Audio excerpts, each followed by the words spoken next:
Ladies and gentlemen, the next speaker, he is ready to go, ladies and gentlemen. I need you to tap the person next to you and tell him, hey, he's ready to go. Tap the other person on the other side and tell him, I told you he's ready to go. Ladies and gentlemen, Mather Welsh, at 19 years old, started a financial agency from scratch, literally scratch, like the turntables, ladies and gentlemen, that now does over 8 figures a year in revenue with over 1,100 licensed sales reps. I like that. Owns over 10 million in cash flow producing real estate, and he's a deca-millionaire, ladies and gentlemen. Yes, most important, he is a husband and a girl dad. Ladies and gentlemen, make some noise for the one and only Mather Welsh. All right. How's it going? Let's go. Thank you. How you guys doing? You guys doing good? Yeah. Question, if I talk like this, can you hear me fine? Si se puede? Yeah, you guys go with that? All right, because I speak with my hands, and I'm going to end up hitting somebody with the microphone. So, perfect. So you guys can't hear me? Yeah. Good? I was going to take off my shoes, but then I dropped like an inch in height, and then that's not good. It's not good. How you guys doing, though? You guys doing good? Good, good? Hey, can we please give it up for Gabe and Cherish for putting this on, right? There is a ton that goes into these events that I think gets underlooked a lot. And just to think about the amount of effort and the amount of time spent for them to put on an event for you guys to learn and get better, I think it's a big deal. And I think it's important that we don't overlook it. And I think it's very, very important that we give the value that they deserve for putting this all on, because it is a very big deal. You know, I put on a lot of events, and literally, this is a beautiful one. I've never done an event overlooking Petco Park. Are you kidding me right now? Like, that's a big deal. That's a super big deal. But I'm excited to be with you guys today. I really, really am. And today we're going to be diving into mindset. It's one of the things that we're going to be talking about. And if it's okay with you guys, I would like to just dive right in, just for the sake of time. You guys good with that? Yeah. Okay. And so I just want to start by asking you, what do you believe about yourself that isn't true? Just think about it for a second. What do you believe about yourself that isn't true that's keeping you from getting to your full potential, right? Because we all have these thoughts about ourselves, and how we view ourselves is absolutely everything. Let me move this out of the way. Do you guys want to know why I write in capitals? Because I can't read my own handwriting. And so I remember when I first got into sales, we used to do paper applications before everything got electronic and was modern. Anybody start in an industry where it was like all paper? I don't know if it's if it's the same, where it's like a big packet and you have to fill out the entire thing. Is it the same thing for you guys? Back in the day, right? So I remember filling it out, and I just want to give you guys an idea. If you see spelling errors as well in my presentation, this is why, okay? But I remember filling out a packet for a client. I was in the financial industry, and I remember filling out a packet with a client. I turned it in to one of the managers that pushed all the business through, and she looked at me and she goes, Matt, I don't know what any of this says. And she hands it back to me. She said, can you clarify so I can actually submit this into our electronic portal? We're going to be faxing it in. And so I go grab it, and I look at it, and I don't know what it says either. And I wrote it, okay? I wrote it, and I didn't know what it is. And she said, by the way, I was looking at their career, and their occupation says that they're a conceptionist. She was like, what's a conceptionist? It's like, you don't know what a conceptionist is? Like, everybody knows what a conceptionist is. Like the lady sitting in the front lobby, you walk in, and they say, hi, how are you? Who are you supposed to meet with? The conceptionist. And she goes, Matt, that's a receptionist. That's not a conceptionist. I said, oh, well, that's good to know. And so she said, not only do I need you to go learn how to spell, not only do I need to make sure that your handwriting is legible and I can actually read it, but I also need you to get the data accurate if you're going to be doing sales. Does that sound good? Can we do that? I was like, yeah. She said, because when you go back to this client and you say that they're a conceptionist, they're going to think that you don't know what you're doing. And I was 19 when I got started into business, and I didn't know anything. I was fresh out of high school. And so I just tell you that because I was the kid at 19 years old whose biggest fear his entire life was public speaking. I was the kid who was homeschooled up until 8th grade because he had learning disabilities and didn't learn like everyone else. I was the kid who struggled with anxiety his entire life, and when I finally went into high school, which was Claremont High School, I don't know if anybody went to Claremont. No, it's all good. But I went to Claremont High School, and I had 72 absences per semester. 72 absences, because every single day, I would be in class, and I would have a full-fledged anxiety attack. Every single day. And that was me. And then I get into business, and I get into sales, and I get into entrepreneurship, and I get into a business kind of like this, just in a different industry, where you focus on building an organization. And if you're going to build an organization, you got to learn to speak. You got to learn to communicate. You got to learn to be in front of a crowd. And it was my biggest fear my entire life. My mom runs the worship team at our church. Okay, she runs the worship team. And she also she had the first before and after school Christian daycare here in San Diego before they lost it back in 2008. And she used to put on these music programs every single Christmas. And there would be 400 kids up on that stage for the music program, for the Christmas program, right? And every single time I would practice, I would rehearse. And then come the night where we were supposed to get up on stage and sing, which I can't sing, but come the night that we were supposed to get up on stage and sing, I would freak out and I would go hide under my mom's piano where they had the curtains. Because I was so deathly afraid of being on a stage. I was so deathly afraid of speaking to other people. It gave me such anxiety that even being on a stage with 400 other people, I couldn't do it. And so I tell you guys that because that's where it started. And now we speak in stages like the MGM Grand Arena. We do stuff like this all the time. And so you just have to realize that your greatest gifts, your God-given gifts, are on the other side of everything that you fear the most. And I think as kids, naturally, when we come up, the adversary knows that we have a giftedness in us. He knows that we have a purpose in us. And so because of this, what he tends to do is he tries to create blockades of fear, doubt, worry, and anxiety to keep us from stepping into our full potential. And it happens every single day. If you think about all the things that you went through as a child, and you think about everything that you've been through in your life, and all the times you doubted yourself, and you've had all this worry and anxiety, everything great always came on the other side of that. And so I'm a firm believer that every single time you feel doubt, every single time you feel worry, every single time you feel anxiety, that is the purest sign that you're exactly where you need to be. And so the fact that you're in an environment of sales, you're in an environment where you're going to be building a team and building an organization and building an agency, if at any moment you feel doubt, worry, anxiety, like you're just scared, whatever it might be, fear, then that's a sign that you're exactly where you need to be. Does this make sense? We on the same page? By the way, has anybody ever felt that way?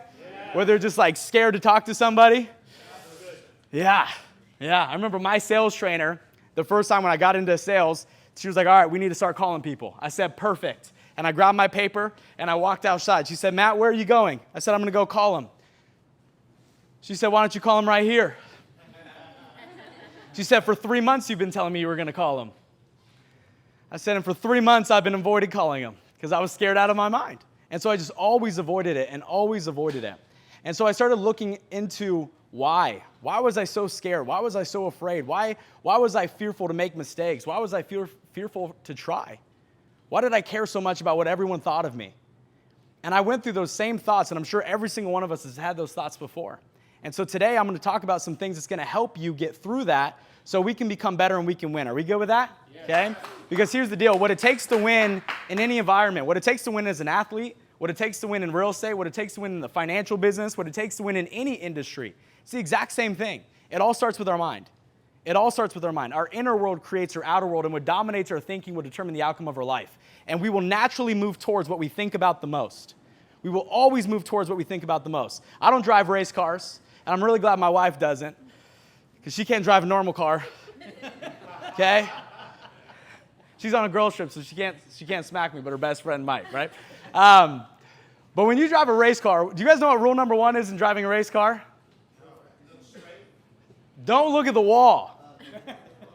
And to be honest with you, that might not even be rule number 1.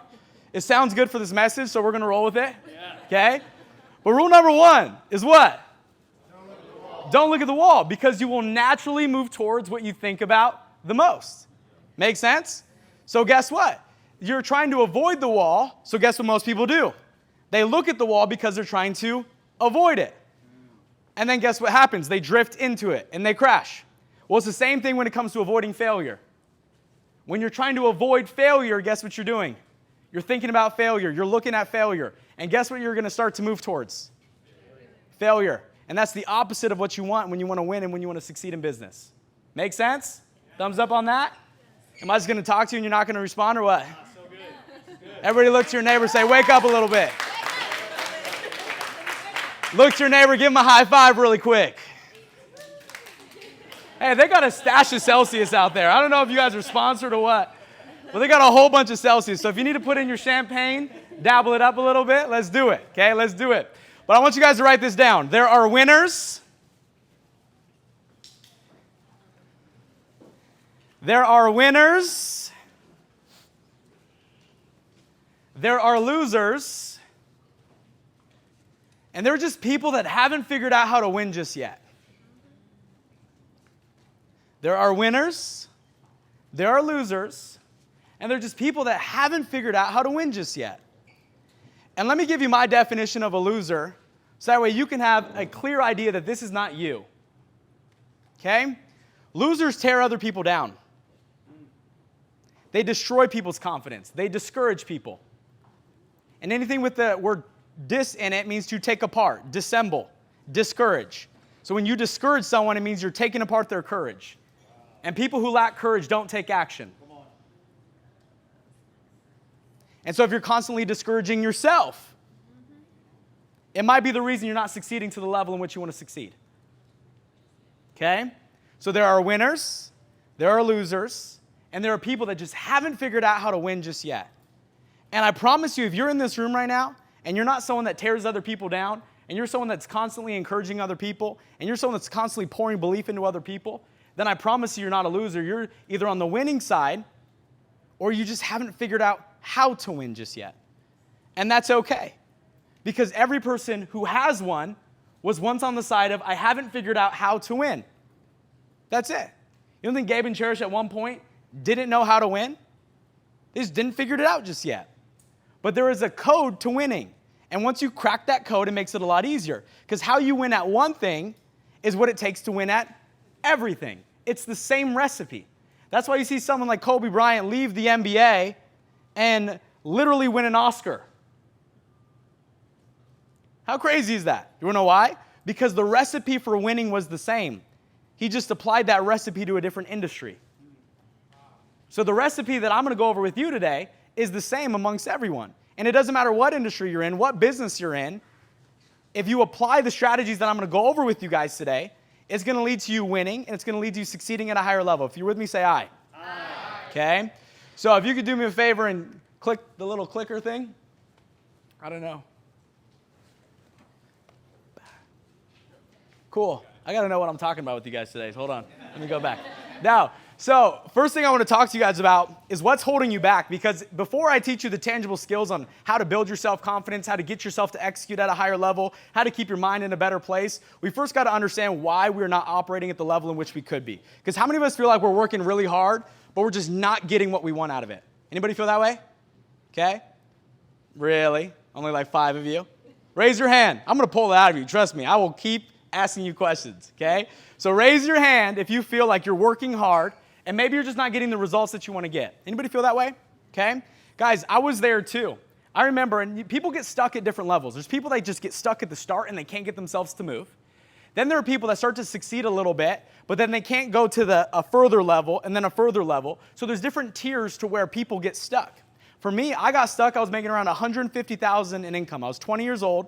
I was in the financial business for about a year and a half. I was making about $150,000 a year, and then I got stuck for 2 years, and I just couldn't figure out how to scale. I couldn't figure out how to get to the next level, and I'm going to talk about why that was with you guys today.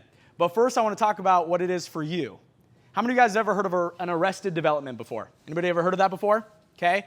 An arrested development is basically something that's traumatic that happens typically between the age of 8 and 12, where there's a point in your life where there's so much trauma that you basically adopt a personality trait and or characteristic in order to safeguard your heart and safeguard yourself, okay? So like it says on the screen thing, okay, it's a defense mechanism against psychological or emotional pain. We all have defense mechanisms that we create against psychological or emotional pain. The difference is when it happens in your development stage, you typically will adopt it as a personality trait. You'll adopt it as part of who you are, and you will now look through that lens the rest of your entire life until you address what the real situation is. Does this make sense to you guys? Yes. Okay. So I'll give you guys an example of something for me. Okay. My dad battled cancer for 14 years before he passed away. He was my hero, the greatest man that I ever met in my life. I never heard him speak ill of another human being. Never heard him use a curse word. He just was an integrity-driven man. He had a contracting business called Bryan Integrity Services, and he was just a good person. And I remember being 12 years old. I was either 11 or 12, and I remember my dad bringing us all up to a deck that we had on our house, me and my brothers, one by one. And I remember my dad saying goodbye to us, one by one, because my dad got diagnosed with cancer, and they told him he had 4 months to live. That turned into a 14-year fight. He got told 5 times he had 3 to 4 months to live, and this was the first time. And I remember him bringing us up to the deck, one by one, and I remember him just telling us how much he loved us and how much he believed in us and to take care of each other. And my dad was bawling. It was the only time I ever saw my dad cry in his entire life, outside of the day that he passed. And I just remember watching him say goodbye. And I remember the pain that it felt. And because it was so painful, I adopted it as an arrested development, where I got arrested in my development, where I now carried a defense mechanism against that level of pain through the rest of my entire life. Anybody relating to this right now? Okay, and it might be different to your own story. But that's what I did. I brought it with me the rest of the entire life. And so I never wanted people to get close enough to me to be able to hurt me. So I never allowed anyone out. After my dad, the person that meant the absolute world to me, my hero, my best friend, he coached me in sports my entire life, right? He never missed a game, just like literally never missed a game, not one. Was there at every single practice. He coached us, that was him. And so for him to say goodbye, and I just remember that pain, I said, I'm never going to allow someone in close enough to hurt me that way again. And I didn't realize that I was doing it. I had no idea that I was doing it. I was 11, 12 years old when this started happening. So I had no idea. But then what started to happen is this. Every relationship that I had, I never let people get close. So it affected my dating relationships. It was one of the things that affected me and my wife the most in the beginning, because she wanted me to talk to her and she wanted me to be able to confide in her. And part of it's I'm a man, okay? And it's hard to get that out to begin with. But I had a hard time letting her in close to me, because I didn't want to give her the ability to hurt me. Make sense? And so then I got into business, and I got into leadership. And the only way to truly lead somebody is to allow them to get close enough to hurt you, which is the opposite of what anyone in leadership thinks, because most people are in management, they're not leadership, and that's the difference. You guys are in leadership. Do you want to know why? It's a volunteer army. There's not a single person here that's required to follow Gabe and Cherish. You are here because they care about you, because they have your back, because they believe in you, because they have skill sets necessary that you want to learn in order to succeed and win. It's a volunteer army. You're not required to be here. And so a lot of times people go into leadership, and they don't go into leadership, they go into management, where everyone is forced to follow you. Because if you don't, you're fired. If you don't, you get a pay cut. If you don't, there's a negative transaction that's going to happen or take place for you not listening to me. Then you enter a business like this, you add a realtor to your agency, and guess what? Not a single person is required to follow you. And so for me, it was very similar. And so I started realizing, I was like, man, I add all these people to my agency, and I had extremely high turnaround.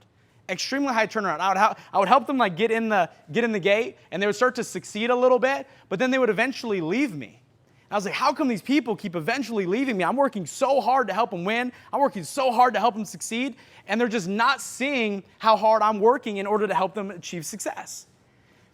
And then I realized it's because I wasn't establishing a relationship with these people. And the way that I showed people I cared about them versus the way they received love and care was two completely different things. Anybody ever feel that way? Like, you ever get in an argument with their spouse? I don't know why. It's probably because you think you're doing something because that's how you receive love, and they're like, you don't love me. No, I wasn't ready. Right? That's what happens. It happens every time. Okay, so it's always a miscommunication or a difference in perspective. And so the way I was showing people I cared about them was by helping them win. I would work hard, I would put on events like this, I would do everything I could to help people succeed and win, and they would still leave me. And I was like, what in the world? And then I realized, I was like, I'm not allowing anyone in. And I started looking at why, and then I heard about the Arrested Development. And I started thinking, what is mine? How come I never allow anyone to get close to me? I always had a whole bunch of friends, but nobody was ever close to me, and not close enough to hurt me. And I realized it was my Arrested Development. It was a defense mechanism to keep my heart safe, to keep me emotionally safe, to keep people from getting to me. Does this make sense? Yeah. If you're with me, say aye. Aye. Okay? I'll give you another example. A parent who was verbally abusive or causing you to never feel like you were enough. Anybody feel like they come from a home like that where their parent just always made them feel like they were never enough? Okay? Well, why is that a problem? Because you go through the rest of your life always feeling like you were never enough. So how are you supposed to achieve success if you don't feel like you're enough? Because you have to see it in your mind and you have to believe it in your heart before you can actually attain it. So if you don't feel in your heart that you're enough, then how the heck are you ever going to achieve the level of success that you want to have? And by the way, when I talk about success, I'm not just talking about financial. I'm talking about the success of your marriage, the success in the relationship that you have with your children, the success in the relationship that you have with your whoever you believe in, the higher power, whatever it is for you. I'm talking about every single area of your life because you can have money, but I promise you the money is not what's going to make you happy. We have money. You can buy houses. It's not the houses that are going to make you happy. It's not the houses that are going to make you happy. You got to believe in you. And you got to know that you're enough. And the problem is if you go through life because as a child you were never felt like you were enough, then that means that you're never going to feel like you're enough to win, enough to succeed. You with me? Yes. Okay? So we got to talk about it. You got to look back. And by the way, it might be a deep look. You might cry when you do it. When you start looking back at everything that you went through and my grammar's bad, just so you guys know. It's traumatic. Traumatic is the word, right? Si se puede, right? I got that from that Cheer movie coming up, you know? See, that was it. It was a traumatic experience. Look back at the traumatic experiences in your life. And I guarantee you there's a root cause to why you are the way that you are, okay?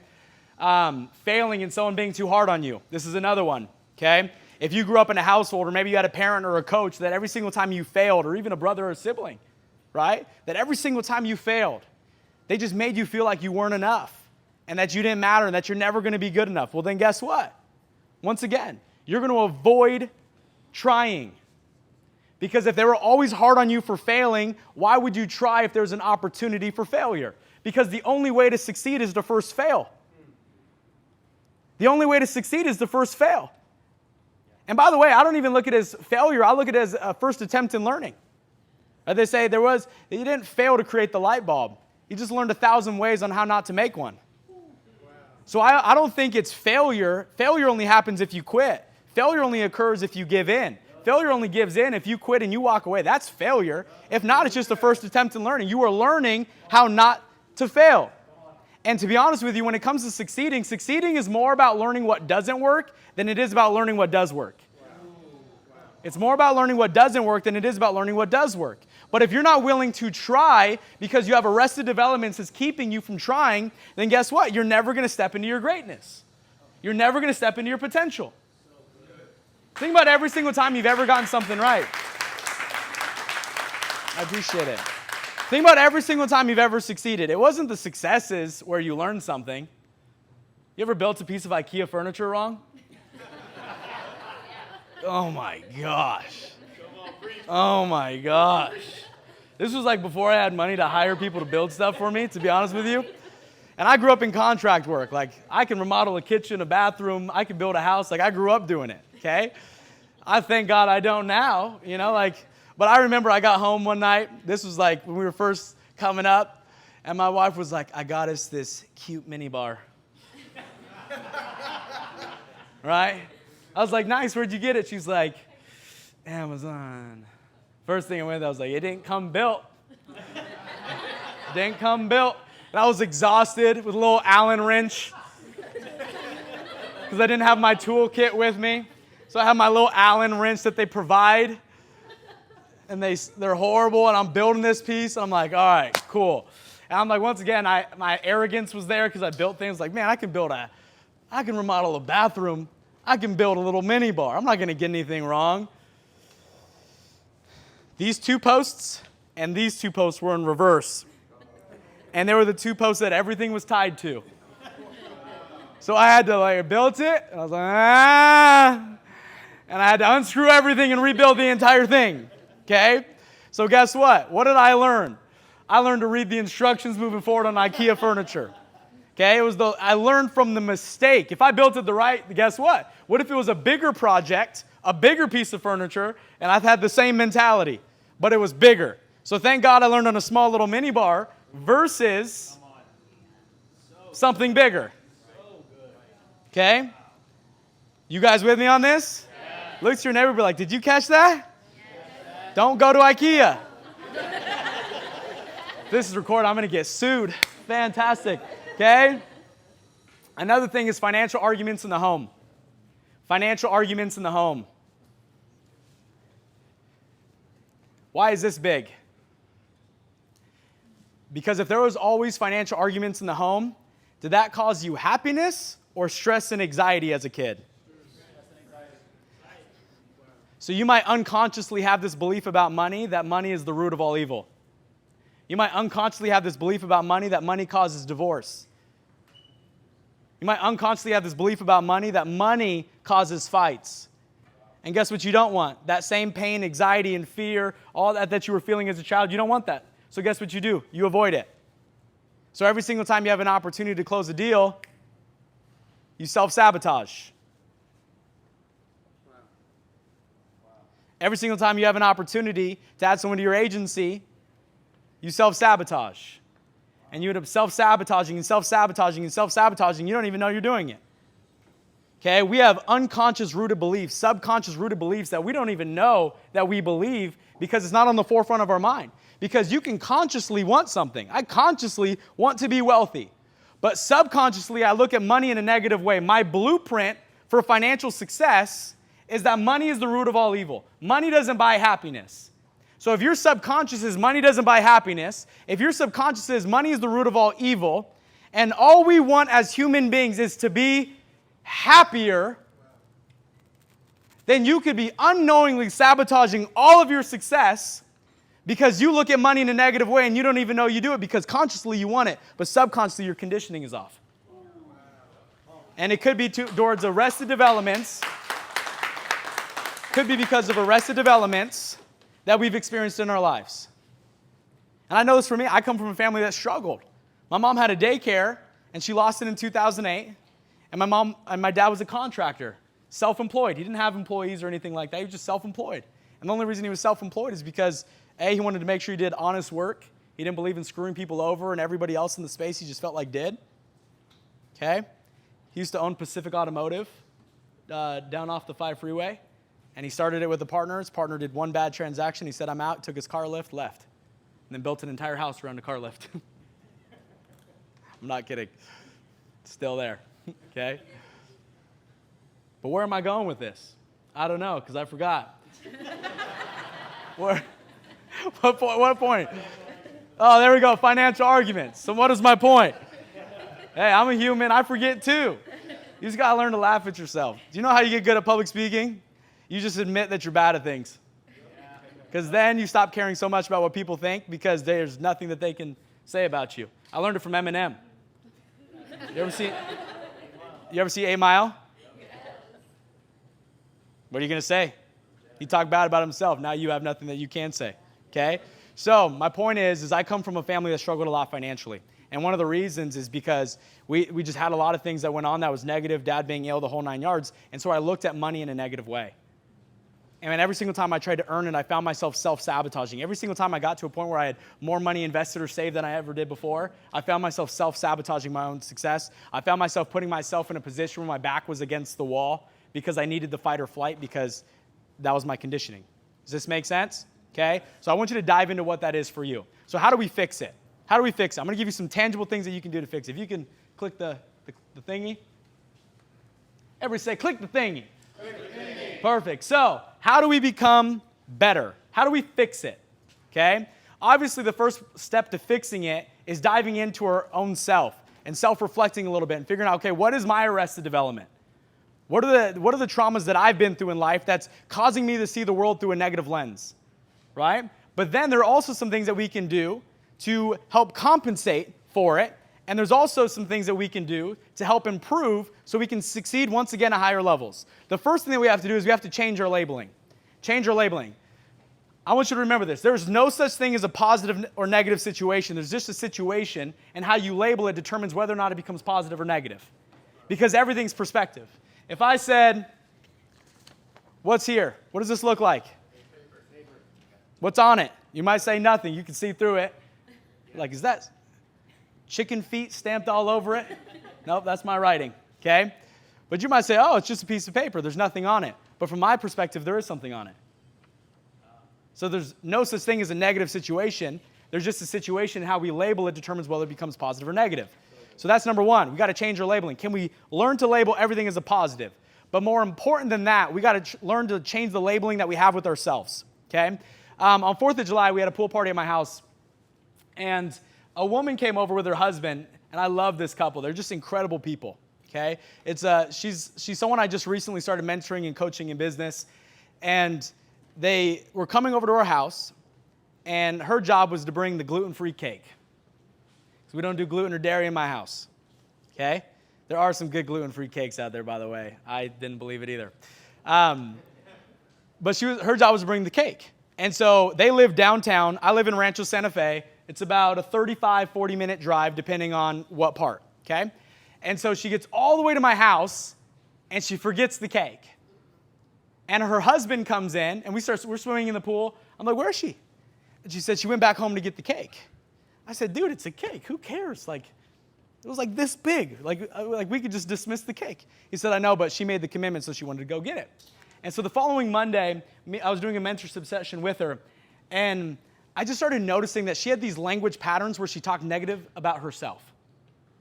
And so let me ask a question. When you were driving home from 4th of July, were you beating yourself up about how you're an idiot for leaving a cake?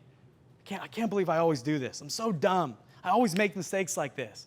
And she goes, yeah. I said, you didn't see the positive label in this? She's like, well, what's the positive label? I said, everyone else would have said, screw a cake, it's 4th of July, we're in a pool. But you had the integrity, and you made a commitment that you were going to bring a cake. So you were willing to make your 4th of July worse to honor your word. So you drove all the way back to downtown to drive all the way back to my house, an extra hour and 45 minutes onto the day, just to keep your word. So you only noticed that you forgot the cake. You beat yourself up for forgetting the cake.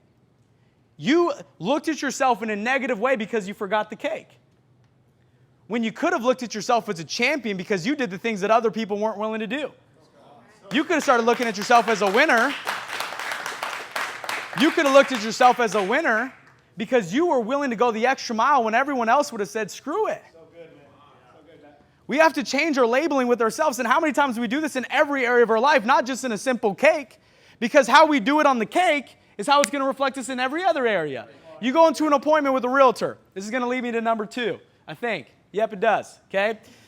You go in, and you're sitting with the client, not another realtor. You sit down with the client. The client doesn't move forward. Guess what most people do? They walk out of that appointment, gosh, I'm such a, And we ever do that? You walk in, trying to get him to move forward. I don't know how, Gabe, you got him to move forward earlier. I don't know, who was that? Yeah, you went the extra mile up there, brother. Right? I looked at my audio team. I was like, is he supposed to be? Like, but hey, you did a good job. You did a good job. But here's the deal. How many times where there's a no in an appointment like that, and you walk out of that appointment and you beat yourself up, and then you validate why you believe that you don't deserve to win? That's it. You're validating why you don't deserve success. You're validating why you don't deserve to win. You're validating everything that does not help you because you didn't get the result that you wanted. But what if we can walk out of the appointment and say, they didn't move forward? I can't believe that. That's not like me. Everyone says yes to me. Everyone moves forward with me. That's unbelievable. It's like when you're really good at something and then you miss. Like I remember when I played soccer, easy goal, and I'm so used to putting it in, I think I just got arrogant on the field, and I just missed. And I just looked at my coach, and he smiled, and I smiled, and that was it. Because I knew it wasn't like me. I knew it wasn't who I was. I wasn't someone who missed. Today I probably would, okay? It's been 10 years. But my point is I wasn't someone who missed, so I laughed at it, and I didn't allow it to become part of my identity. I didn't accept it as who I was. But then guess what? I remember I entered the National League. I played on the U8 team, men's professional soccer team here for Albion. And I remember going into a tournament in North Carolina. Conditions were horrible. Like I'm talking about freezing cold. It's pouring rain. I had 4 Under Armours on, like the double thick Under Armours. And we were just miserable. And the week before, I played in the U.S. National League. And it was a tournament of 5 games. I scored 12 goals in the U.S. National League. That's what I was good at. I was good at scoring. We go into North Carolina. I missed. I could not put the ball in the back of the net. And leaving that tournament, I started feeling like I lost it. I was like, maybe I'm not that good. Maybe I can't score. And I got in my own head, and to be honest with you, it's the reason I quit soccer. Because everyone quits something they don't feel like they're good at. And the only reason I allowed myself to become not good is because I started getting in my own head. I started doubting my own ability. And it's because my labeling was off. And if I just would have learned to say, that's not like me, that's not how I do it, it's one just bad game. It's no big deal. What if Tom Brady got upset every single time he threw a bad ball? It was rare, but what if it happened? You can't bring the last play into the next play. You can't bring the last play into the next play. Because if you bring the last play into the next play, it's going to alter your ability to execute. It's going to alter your ability to win. It's going to alter your ability to succeed. It's going to alter your ability to get the result that you're trying to get. Because the emotions of the last play are affecting the emotions of the next play. And that all comes down to our labeling. Can we brush it off? That's not like me. Everyone says yes to me. Everyone buys a house from me. You with me on this? If you're with me, say aye. Okay? And then every single time you do get a result, claim it as who you are. That's exactly how I do. I'm a beast. Right, ladies? I'm a boss. You know? I'm serious. You guys are laughing. And you might sound ridiculous by yourself doing this. But you got to say it out loud too. Make sense? Everybody say, I'm a boss. I'm a boss. Yeah. Yeah. Come on, man. So, change your labeling. Number 3, build confidence in doing the things that other people aren't willing to do and then recognizing it. And I'm not talking about just in business. I'm talking about all areas. Caesar, where are we at with time? Thanks, brother. Appreciate it for the alert. By the way, we threw a yacht party, and Caesar and them came to record it. And then all of a sudden we had I forgot what they're called, Soul Train line. And then all of a sudden we see Caesar dancing down the middle with the camera, right? But where was I going with this? Hey, I got ADD, ADHD, I'm dyslexic, can't spell, grammar's bad, and we still winning. You know what I'm saying? So here's the deal. Build the confidence, okay? Build your confidence in doing the things that other people weren't willing to do. I want to be very upfront with you. That was my whole recipe for winning. Like, that was it. That was it. You guys know Jeff Fenster? Okay, I spoke on his podcast a couple of months ago. He's the founder and creator of Everbowl. I think he just spoke at the Pathfinders event too. So he asked me, I was on his podcast, he said, Matt, what would you say your success formula is? And to be honest with you, I didn't know what my success formula was. I had no idea. And we were on the show and he brought it out of me. It's probably one of the reasons he deserves to have that show. He said, we found your formula. I said, well, what is that? He said, you just do what others aren't willing to do and then you recognize that you did it, so you build your confidence. So you're confidence stacking. Everybody say confidence stacking. And I'm talking about everything, okay? And by the way, it takes me to every area of my life. I'm in the bathroom earlier. I'm not going to tell you what happened. I'm just kidding. No. I'm in the bathroom earlier. I go to the sink. There's water all over the sink. I do the things that other people aren't willing to do. Took napkins, wiped down the sink. Winners Circle, baby. Make sense? That's it. And then I recognize in my mind, nobody else is willing to wipe down this sink. Nobody else is willing to wipe down this sink. You start to build the confidence in doing the things that other people aren't willing to do, and then you recognize the fact that you're doing it not from an arrogant perspective, but in a confidence-building perspective. You start to feel like you deserve to make more than other people and have more than other people. I remember I got into finances, and I got into the realm, and I walked in, and I was 19 years old. I looked 12. Okay? I didn't have a suit that fit me. I borrowed my roommate, who was 6'3". I know I look like I am, but I'm not, brother. Okay? I'm not 6'3". Had no confidence. No confidence. But this is what I did know, is that I was willing to outwork people.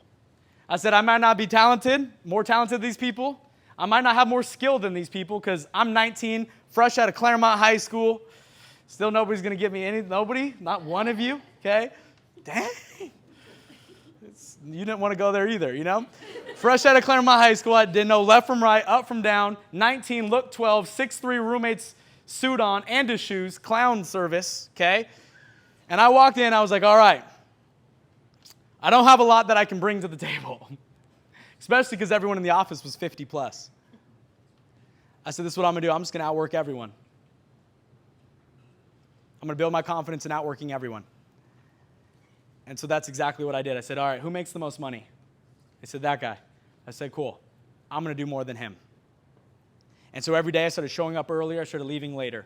I started making more phone calls. I started working on myself. While everyone else was listening to music, I was listening to audios that helped serve my mind and help me grow. I was 19 years old, okay? And I said, I'm just going to flat out do more than everyone else. And so what started to happen is because I started doing more than the person that was making more, I started to feel like I deserved to have more than they have. And so I started to build a rooted confidence in myself based off, you're making $500,000 a year. I'm not, but I'm doing more than you're willing to do. So if I'm doing more than you're willing to do, and I'm willing to put in the work, I'm willing to develop my skills, I'm showing up earlier, I'm leaving later, I'm going to start to feel like I deserve to make more than the guy making $500,000 a year. And that's exactly what started to happen. And then I did the same thing with the guy that made $1 million, $2 million, $3 million. And I just got obsessed with doing more than other people than they're willing to do. Right? We have a goal to make 8 figures in the next 12 months. A net 8 figures, not gross. There's a big difference. And that's an obsessive goal, is to make 8 figures. Well, then guess what? I'm looking at everybody that's making 8 figures, and I'm saying, okay, I'm going to go do more than them. It's not that I wish ill upon them. If I'm going to compete, I want to compete and beat you at your best. I don't want to beat you at your worst. I want to beat you at fully in the game. And so I said, all right, I'm going to just outwork every single person that's doing it. And I started to build my confidence in it. I'm willing to do the things that other people aren't willing to do. And I said, all these other people, all these other fools, they leave the shopping cart in the middle of the grocery parking lot. Come on. Wow. I'm bringing it all the way back into the damn store. Okay? And you guys are like, shopping cart? I said, all these other fools leaving the sink all wet. I'm cleaning that shit up. I'm serious. I started doing that every area of my life. Every area of my life.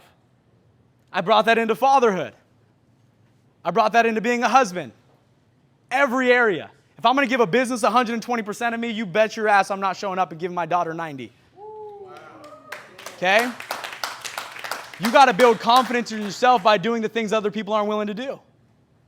That's it. That's it. All these other fools have successful businesses, but they don't have successful marriages. All these other fools have success, they have a lot of money, but their children don't see them. They're not present. I said, we'll smack them in every category because we're going to do more than they're willing to do. If you're with me, say aye. Aye. Number 4, become obsessed with leveraging your RAS. What is an RAS? An RAS is a reticular activating system. It's part of your subconscious mind, and it filters out things that aren't important to you, and it filters in what is important to you. So when you become obsessed about a subject, and it has to be specific. It can't just be, I want to make a lot of money. Well, it depends on what your version of a lot of money is. You might think a lot of money is 100 million, and then you talk to Elon. Make sense? So you got to be specific on the number. But then you get obsessed about it. Obsessed about it. I'll give you an example. Jacoby came up to me.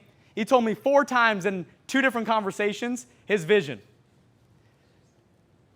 Why? He's obsessed about it. And guess what's going to start to happen? is RAS is going to filter out everything that's going to keep him from getting that goal, relationships, knowledge, people, distractions, and it's going to filter in the tools, skill sets, and people necessary in order to accomplish the goal. I'll give you an example. How many of you guys bought your car and you started seeing it all over the road? It's not that the car wasn't there before, it just became important to you. Your RAS is filtering it in. So imagine if you can start to leverage your RAS to find the tools and resources needed in order for you to succeed. And from a business and economic perspective and from a leadership perspective, what if you start talking, you guys ever heard where there's no vision, the people perish? You guys ever heard that before? Yes. Do you know why? It's because people forget about the vision. And the moment the vision is no longer on your mind, that's why you perish. So let me explain.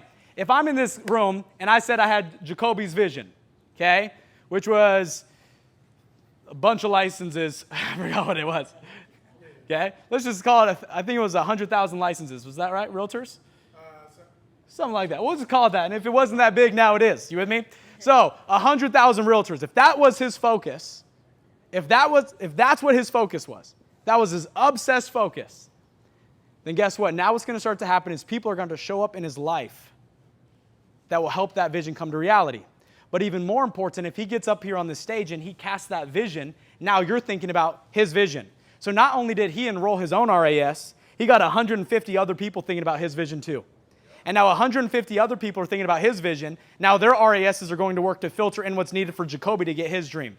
This is why as someone who's in leadership that's casting a vision, you got to constantly cast a vision for where the organization is going. Because now you start to enroll people in that vision. And the moment you start talking about it is the moment they stop thinking about it. And the moment they stop thinking about it is the moment they quit. Because they lost sight of the destination. I'm about to be done. Number 5, immerse yourself into better soil and stop unplanting yourself. You guys are in good soil here, yes or yes? Yes. Okay? You could take the right seed and you can plant it in the wrong soil, water it every day, and nothing's going to happen. But if you take the right seed and you plant it in the right soil and water it every single day, then blessings will happen. You reap what you sow, but not in the same season. There's a planting season, there's a working season, and there's a harvest season. And some of us right now might be in the planting season. Some of us might be in the watering season, the working season. And to be honest with you, that's the annoying season. That's the season that got me out in a suit again, guys. I'm in flip-flops every day. That's how you know I like Gabe. I was like, I knew he was going to be dressed to the nine. I was like, if I show up in flip-flops, I don't know if it's going to work. But you keep unplanting yourself. Think about it like this, okay? You're emerged into this environment right now, correct? Yes. Correct? Yes. You're emerged here. You're learning. You're developing. You're getting better. You're in a good soil. And then you go home to a negative household. Then you go home to a toxic relationship. Then you keep friends around you that aren't going in the same direction. Just because you have a common past doesn't mean you need to have a common future. You can love people from a distance. You can love people from a distance. Okay? You have to separate and isolate in order to elevate. That's it. You have to separate and isolate in order to elevate. Because this is what the majority of us keep doing, and then we're wondering why we're not getting better. Is we plant our seed into the soil today, and then we dig it up, and we take it out later and go plant it into a bad soil. And if you plant a seed, and you take it out every day, you plant it, you take it out, or let me give you a better perspective. If you plant the seed for 4 hours, and then take it out, plant it the next day for 4 hours, then take it out, plant it the next day for 4 hours, then take it out, is that seed ever going to grow into something great? So then you wonder why you're not growing into something great. You keep unplanting yourself. You plant your seed into good soil like this, and then you go home to a toxic environment. You go hang out with people. You go to the clubs downtown. You want to win and succeed in business? You want to become financially free? You want to get to the next level in your life? You got to stop unplanting yourself. You got to stop unplanting yourself. Because every single time you go into a good environment, bad environment, good environment, bad environment, you're just self-sabotaging your own success. And the reason you might be doing it is because you're arrested development. Build a tribe around you of people that are all going in the same direction, especially while you're isolating. Because isolation is lonely. But just because you're thirsty doesn't mean you should drink poison. You might be lonely, doesn't mean you should go back to toxic people and toxic environments. Keep your seed planted in good soil. Can we do that? Yes. You do these things, it's going to help you start to believe more in yourself. It's going to help you start to believe more in yourself. And you can succeed and you can win if nobody believes in you. You don't need your husband to believe in you, even though that would be important. You don't need your wife to believe in you. You don't need your friends and family to believe in you. Because to be honest with you, majority of them won't because they don't even believe in themselves. And how do you fill someone else's cup if yours is empty? Most people don't believe in themselves. So don't expect them to believe in you. If you're looking for the support of people that you love and care about, I'm not saying be rude or disrespectful, but just don't expect it. You don't need it. You don't need other people to believe in you in order for you to win, but you'll never win if you don't believe in yourself. You got to make the commitment that you're going to start working on the strategies and the techniques and the tactics in order to start to believe in yourself and get better. Can we do that? Yes. Si se puede? Yes. All right, thank you guys for having me.